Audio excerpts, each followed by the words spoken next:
안녕하세요. 존 버나드입니다. 자, 오늘은 중국 전기차의 세계 수출 어떻게 되고 있는지 그거를 알려드리고요. 그 중에서 또 괴물 같은 기업이 있죠. 비아디의 이런 수출 그리고 비아디에 대해서 심층 분석 한번 해드리도록 하겠습니다.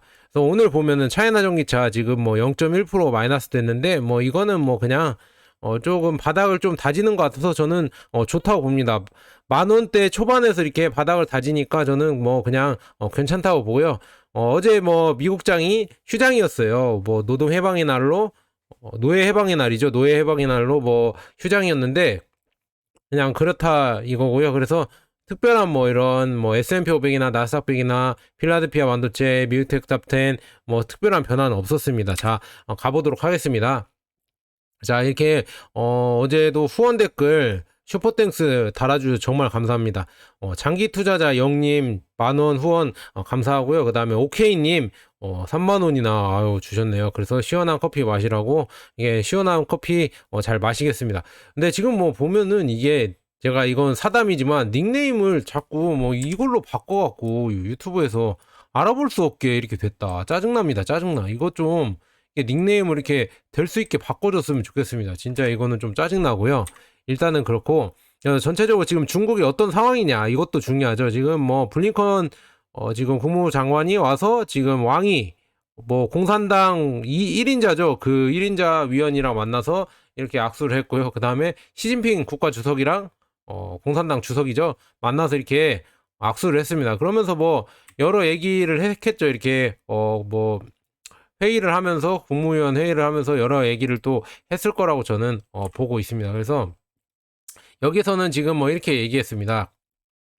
시진핑 국가주석이 오늘 블링컨을 만났다. 그래서 우리는 하나의 세계 질서가 끝나고 새로운 질서가 시작되는 역사적인 변곡점에 살고 있습니다. 뭐 이렇게 나와 있습니다. 그래서 미국의 세기가 저물고 중국이 경제 1위가 되는 다극 세계가 떠오릅니다. 저도 제가 매번 말씀드렸죠. 다극 체제가 올 수가 있다. 중국이 경제가 1위가 되고 모르겠어요. 1위는 저는 잘 모르겠지만 다극 체제는 올 거라고 저는 보고 있거든요. 그래서 다극 체제가 오고 있고 그래서 중국의 외교적인 임무는 미래에 미국의 안전한 장소를 보장하는 것입니다. 뭐 이렇게 얘기했는데 미국이 두 가지 선택을 할 수 있다 이렇게 나와 있습니다. 그래서 헤게모니를 유지하기 위해서 그러니까 패권이죠. 패권을 유지하기 위해서 제3차 세계대전을 시작하거나 아니면은 평화로운 새 질서의 중요한 이해관계자가 되거나 이렇게 돼 있는데 저도 그럴 것 같습니다. 이게 패권을 만약에 유지하려고 지금 미국이 한다고 하면은 진짜 뭔가 전쟁을 일으켜야 돼요. 제가 봤을 때는. 근데 그렇게는 안 했으면 좋겠습니다. 서로 그렇게는 안 하고 평화롭게 이렇게 서로 다극체제를 인정하면서 가는 이런 분위기가 좋지 않을까. 이게 저는 그렇게 보고 있고요. 미국이 이제는 우리가 생각하는 슈퍼파워 국가, 물론 경제적으로는 그렇겠지만 미국의 제재가 러시아한테 안 통한다는 걸 다 봤잖아요. 세계 여러 나라들이 봤고 그걸 중국도 봤단 말이에요. 그러니까 더욱더 미국의 이런 패권들은 점점 약해지고 있다. 이거는 어느 정도 인정을 하셔야 됩니다. 물론 뭐 미국 짱짱맨 뭐 이렇게 하시는 분들은 인정을 못 하겠지만 지금 이렇게 돌아가는 세계 상황만 봐도 미국이 점점 다극 체제로 가고 있다. 미국 말을 안 듣는 국가들이 점점 많아지고 있고 그 국가들이 또 브릭스랑 이렇게 연합을 해서 뭉치려고 하고 있는 지금 상황이다. 그래서 미국이 지금 이제 부랴부랴 나서는 거죠. 지금 여러 국가를 나서고 있고요. 그래서 지금 뭐 시진핑이랑 블링컨의 회동 내용을 조금 짧게 요약해서 한번 안내해 드리겠습니다. 중미 양국 그러니까 미중 양국 공존의 이 인류의 미래와 운명이 걸려 있다 이렇게 시진핑은 얘기를 했다고 하고요. 그래서 중국은 미국의 이익을 존중하며 미국에 도전하거나 미국을 대체하지 않을 것. 그러니까 미국에 도전 안 않겠다. 그러니까 우리는 알아서 할 테니까 우리를 인정해줘라. 그리고 미국도 중국을 존중하며 정당한 권익을 해치지 말아야 한다. 이렇게 얘기를 했습니다. 그래서 블링컨 장관도 뭐 어떻게 얘기했는지 한번 보도록 하겠습니다. 바이든 대통령은 미중 양국이 책임감, 의무감을 갖고 양자 관계를 잘 관리하는 것을 미국과 중국의 세계 이익에 부합한다고 믿는다. 뭐 이렇게 나와 있습니다. 그래서 이거를 그냥 또 여기 중요한 거 있네요. 죄송합니다.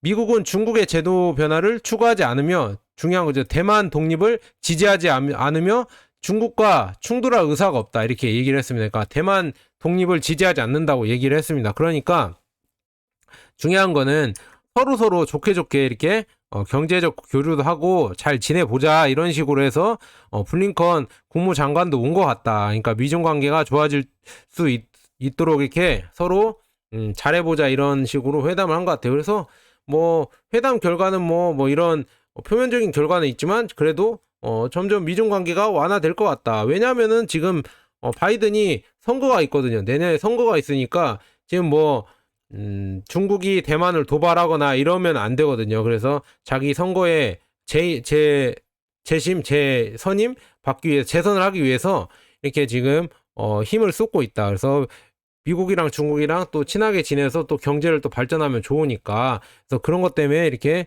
잘 지내려고 하고 있다. 그리고 애플도 지금 중국에 공장이 있고 테슬라도 거의 뭐 매출의 뭐 거의 40%나 이 정도가 지금 중국에서 일어나잖아요. 그런 것처럼 중국이랑 미국은 뗄래야 뗄 수 없는 이런 경제적 관계가 있기 때문에 서로 친하게 지내고 그리고 뭐 중국이 이제 중국 배터리 공장이 미국에 간다고 하면 어느 정도 이렇게 눈 감고 이렇게 용인해주면서 이렇게 갔으면 좋겠습니다. 그래서 저는 그렇게 갈 거라고 보고요. 그런데 미국의 욕심은 또 욕심이 더 많아져서 또 이를 그르치는 경우가 있습니다. 그래서 지금 뭐 타이완, 대만을 지금 미국이 조금 도발을 하게 만들어서 결국은 양안 전쟁이죠. 양안 전쟁을 내게 할 수도 있다. 근데 중국 입장에서는 뭐 사람들이 막 중국이 침공을 한다 하지만 중국 입장에서는 자기 앞마당에서 전쟁하는 거는 손해예요, 손해. 그러니까 최대한 잘 지내려고 하는데 제가 봤을 때는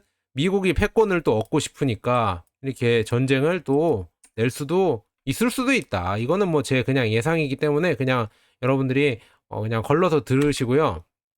그래서 중요한 거는 중국은 전쟁을 하기 싫어한다. 왜냐? 자기 앞마당이잖아요. 그래서 대만이랑 전쟁을 하기 싫어하는데 자꾸 미국이 난다 이렇게 얘기하는 게 지금 좀 뭔가 의심스럽다. 저는 그렇게 보고 있습니다.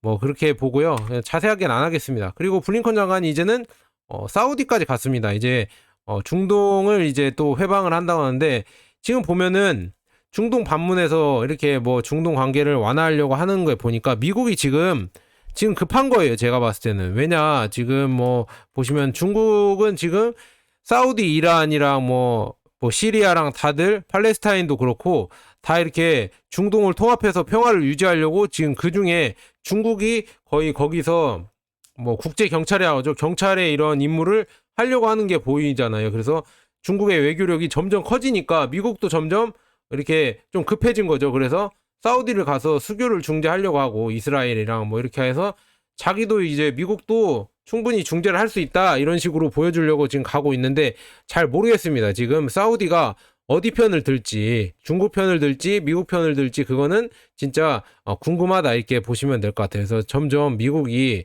국제 질서에서 이런 그 특히나 개발도상국이나 중동 이런 데서는 점점 미국을 조금 등한시하는 무시하는 이런 경향이 많이 생기고 있다 이렇게 보시면 될 것 같습니다. 그래서 이런 식으로 가고 있고요.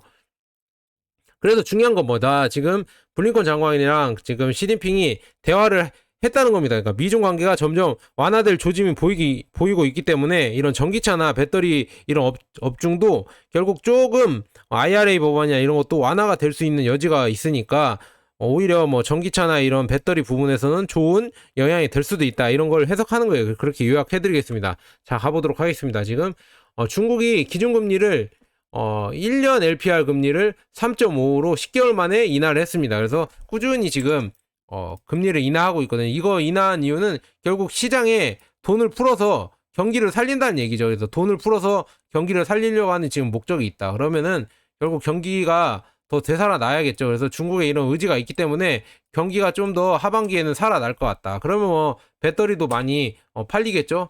그리고 중요한 거는 제가 오늘 중요하게 하이라이트로 다룰 이거 내용인데 지금 뭐 중국은 대유행 이전 300억, 400억 달러의 완성차의 무역 적자를 보여줬는데 2023년에는 500억 달러의 무역 흑자로 전환될 예정입니다. 그래서 이게 보이시죠? 지금 검은색이 수입량이고 빨간색이 수출량인데 이제는 수출이 뛰어넘었습니다. 이거를 수출량을 거의 견인한 게 신에너지차, 전기차랑 하이브리드가 많이 팔리기 때문에 이렇게 역전을 하는 현상이 나오고 있다 보시면 될 것 같고요. 그래서 쭉 칼럼니스트 트위터를 읽어보면은 더 높은 빈대의 월간 데이터를 사용하여 오늘 초부터 이 스레드를 기반으로 합니다. 그래서 이유가 미국의 IRA에 대해서 불평하는 동안 중국은 가장 중요한 수출 부문에서 하나의 유럽의 점점 유럽 시장을 먹기 시작했다. 유럽의 지금 유럽 뭐 이런 시장 있잖아요. 시장을 점점 수출하면서 장악하고 있다. 이렇게 보시면 될 것 같고요. 중국의 자동차 수출은 놀라운 속도로 세계로 진출하고 있습니다. 그래서 중국은 이제 세계로 완성차 순 수출국이 됐다. 이게 무서운 거죠. 일본을 제치고 1등의 순 수출국이 됐고요. 그 다음에 또한 연말까지 EU 유럽연합에 대한 자동차 및 자동차 부품 순 수출국이 될 예정이다. 이렇게 나와 있습니다. 이제는 유럽에도 이제는 원래 수입했었는데 이제는 수출국이 되겠다. 이게 성장세가 가파르다. 이렇게 보시면 될 것 같아요. 이제 제2차 성장을 하는 것 같아요. 이제 수출로 이렇게 하는 것 같고요.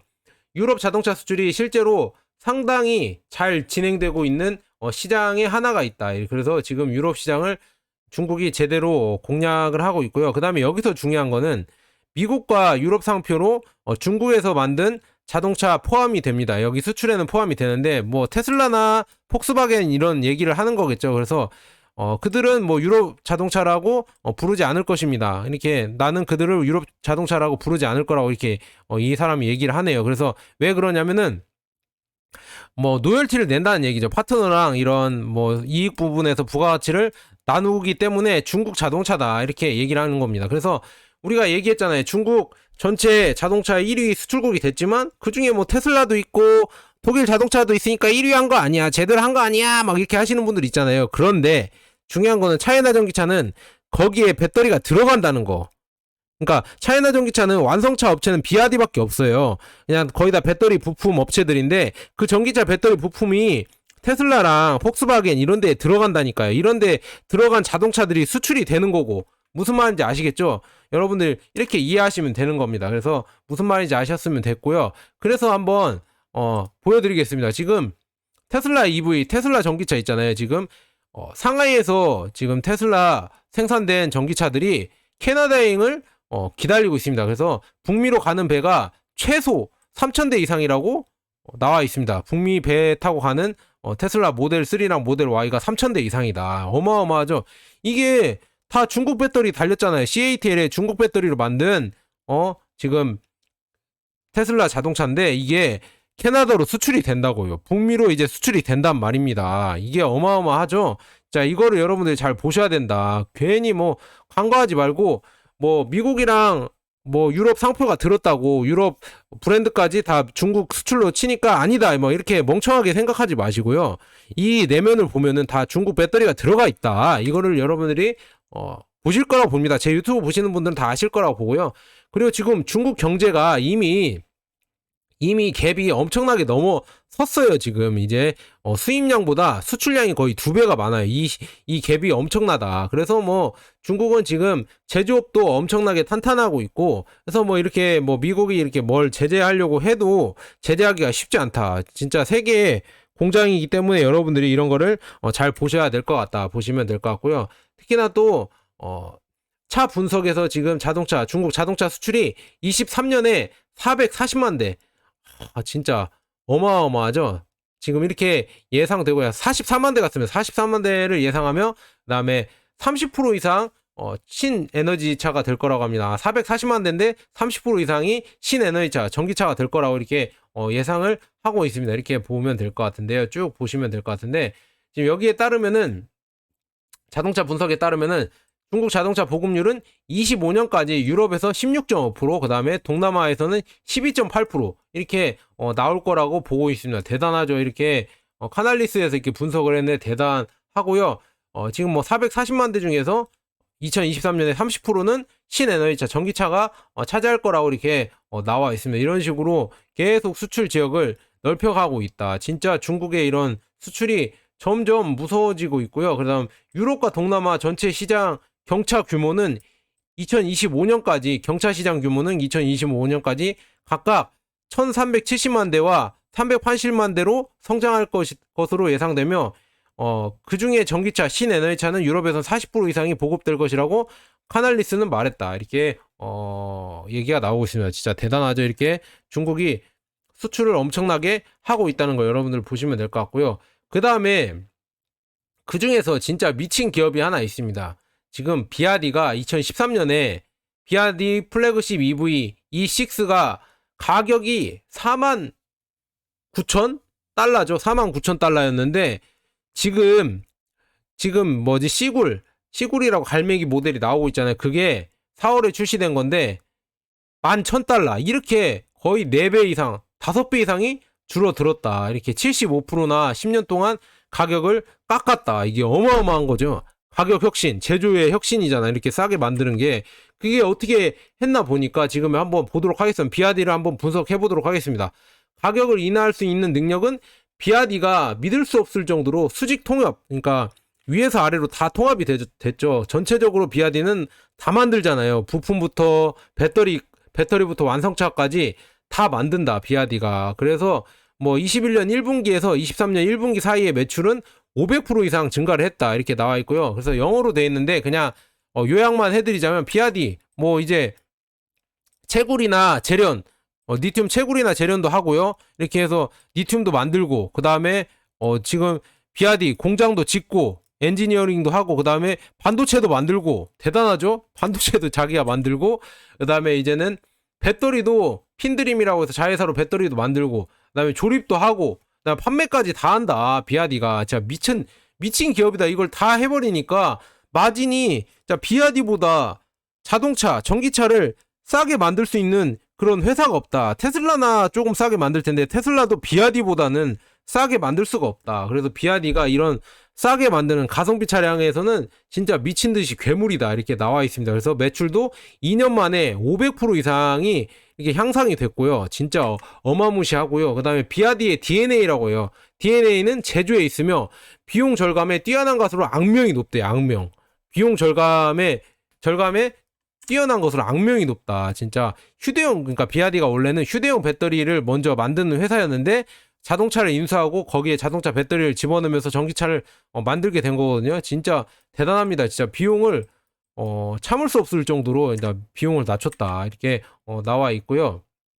그래서 이 모든 것은 글로벌 자동차 산업에서 발생하는 더 큰 지진을 배경으로 발생했다. 그래서 지금 뭐 비아디가 수출이 되고 있는데 지금 뭐 세계 최고의 자동차, 그러니까 비아디에 힘입어 지금 중국이 1분기에 올해 1분기에 일본을 제치고 세계 최고의 자동차 수출국이 되었다고 합니다. 이게 어마무시하죠. 진짜 대단합니다. 이런 식으로 엄청나게 증가를 한 게 보이죠. 370% 증가를 했다고 합니다. 진짜 대단합니다. 이런 식으로 이렇게 뭐 벨기에, 러시아, 영국, 스페인, 호주, 멕시코, 사우디아라비아, 미국, 뭐 아랍에미리트, 이스라엘 뭐 그다음 등등의 국가들에 이렇게 수출을 하고 있다. 대단하죠. 이게 무섭다. 보시면 될 것 같고요. 그래서 이게 중요한 게 뭐냐면 그러니까 중국이 지금 중국의 수요에 못 이겨서 생산을 엄청나게 늘렸거든요. 중국 아예 전기차 시장이 엄청나게 세계 1위잖아요. 거의 60%에 달하는 세계 1위인데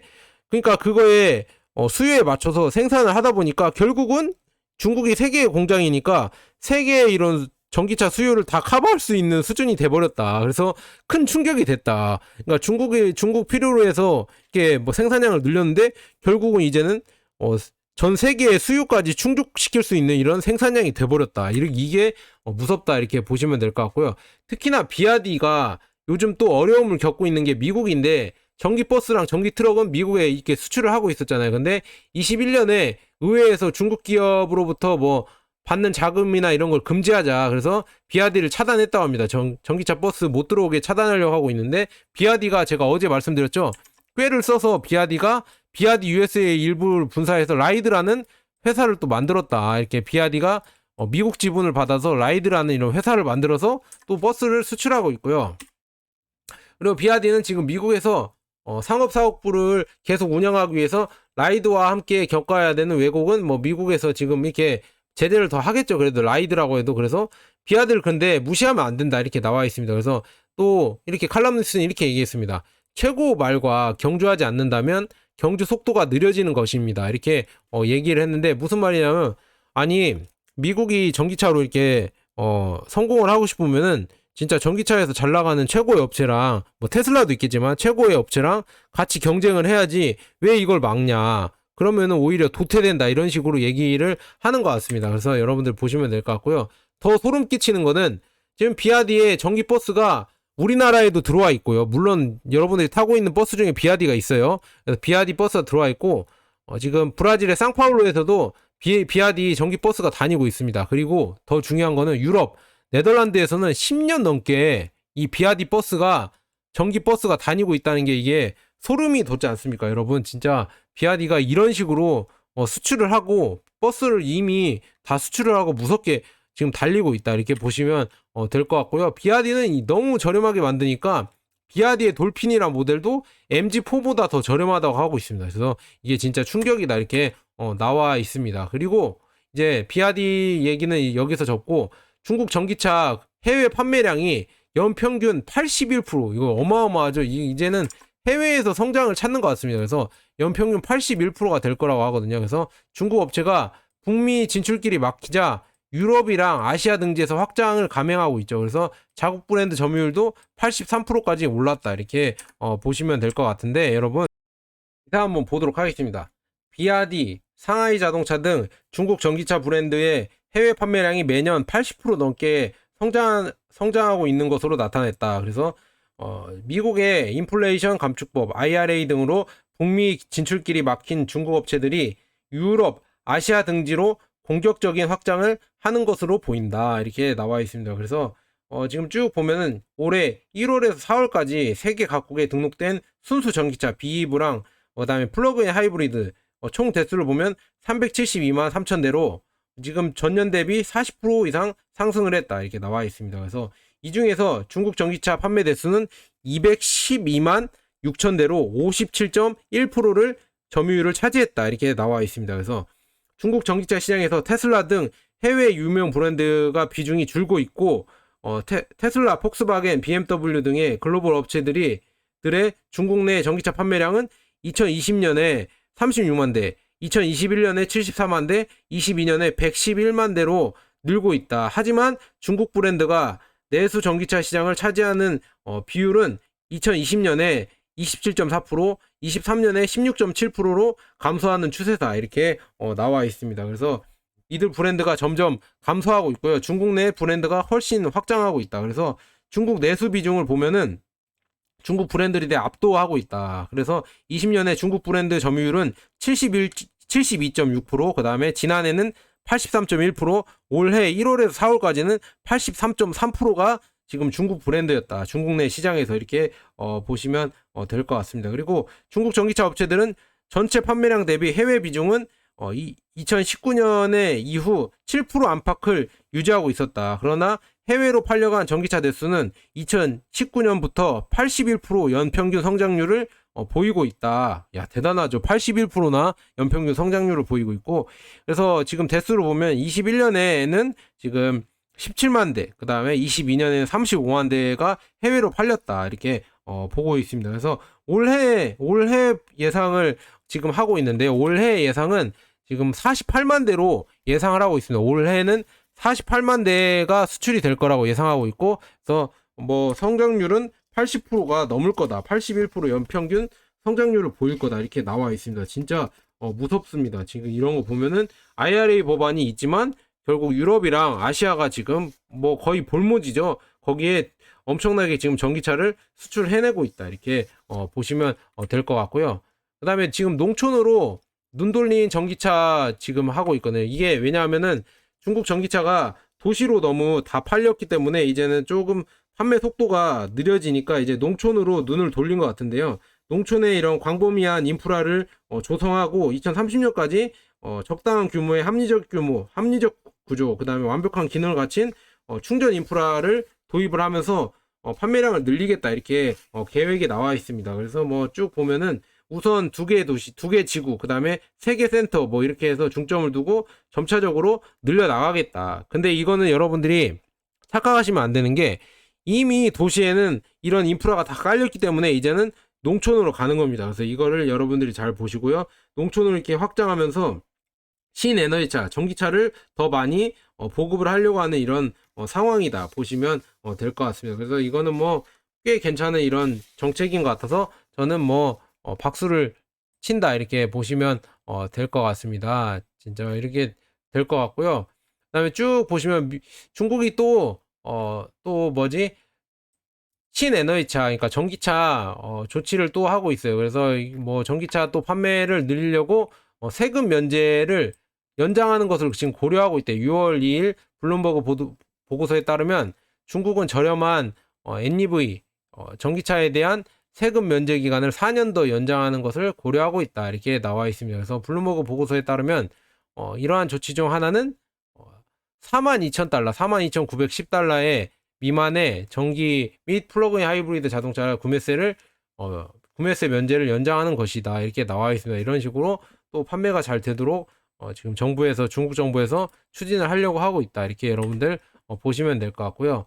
그리고 세계 1위 중국 전기차 배터리죠. CATL이 볼리비아 리튬 개발에 14억 달러를 투자했다고 합니다. 그래서 세계 1위 배터리 업체 CATL이 볼리비아에서 14억 달러, 그러니까 1조 8천억 원이죠. 투자에 리튬 체결에 나선다고 블룸버그가 20일 보도했다. 그래서 블룸버그에 따르면 볼리비아 에너지부는 CATL 주도로 중국 컨소시엄이 14억 달러를 지출해 볼리비아 리튬 추출 공장을 건설할 계획이라고 지난 18일 밝혔다. 그래서 2개 공장을 건설할 예정으로 연간 생산 능력은 20만 톤에 달할 것으로 보인다. 대단하죠. 그래서 볼리비아 에너지부는 이번 투자가 99억 2천만 달러로 늘어날 수 있다고 덧붙였다. 나와 있고요. 볼리비아는 세계에서 가장 큰 리튬 매장량을 보유하고 있지만 극히 소량밖에 생산하지 못하고 있다고 블룸버그는 전했다. 그래서 미 지질조사국에 따르면 볼리비아에 매장된 리튬은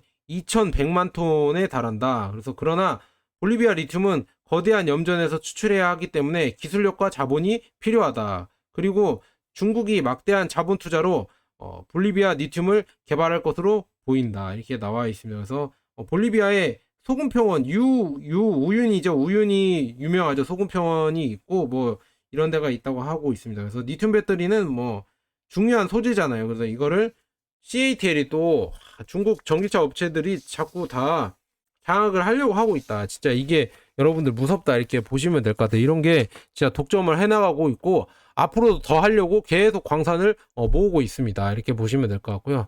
그다음에 K배터리 자꾸 누가 뭐 리튬 인산철 배터리, LF 배터리가 사장될 것이다, 안 좋아질 것이다 이렇게 하는데 왜 그런데 K배터리는 뒤늦게 중국이 장악한 LFP랑 ESS 에너지 저장 시설을 본격 공략을 할까요? 그래서 LG 에너지솔루션도 LFP 팩 적용한 뭐 주택용 ESS를 첫 공개했고, 그 다음에 삼성 SDI도 지금 개발을 하고 있고, 그 다음에 포스코 퓨처엠 사장도 LFP 양극재 자체 개발과 기술 합작 추진을 하고 있고. 왜 그럴까요?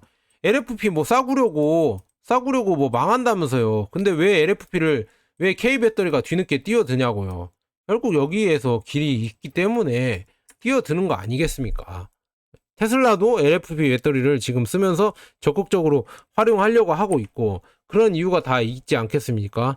그래서 여러분들 이런 거 조금 기사를 보시면서 여러분들이 잘 분석을 해보셨으면 좋겠어요. 너무 좀 한국 언론에만 치우쳐서 이렇게 막 조금 오판을 하면 안 되고요. 그리고 저는 좀 안타까운 게 개인의 미덕으로는 겸손하라고 했었잖아요. 근데 왜 우리가 조금 일본이나 중국이나 이런 산업들을 왜 깔보는지 모르겠습니다. 산업적으로 우리 그냥 대한민국 단체로 가면은 왜 자꾸 다른 나라 기술력을 까는지, 겸손하지 못한지 진짜 저는 그게 안타깝습니다. 개인에게는 막 겸손을 이렇게 얘기를 하는데 왜 우리나라는 겸손하지 않고 왜 다른 일본이나 중국을 무시하면서 왜 그렇게 될까요? 그렇게 오만하다가 나중에 뒤통수 맞거든요. 그러니까 지금 그게 좀 불안하다. 저는 이렇게 보고 싶습니다. 자, 여기까지 좋은 번화 듣고 여러분 구독과 좋아요 알람 설정 꼭 부탁드립니다. 감사합니다.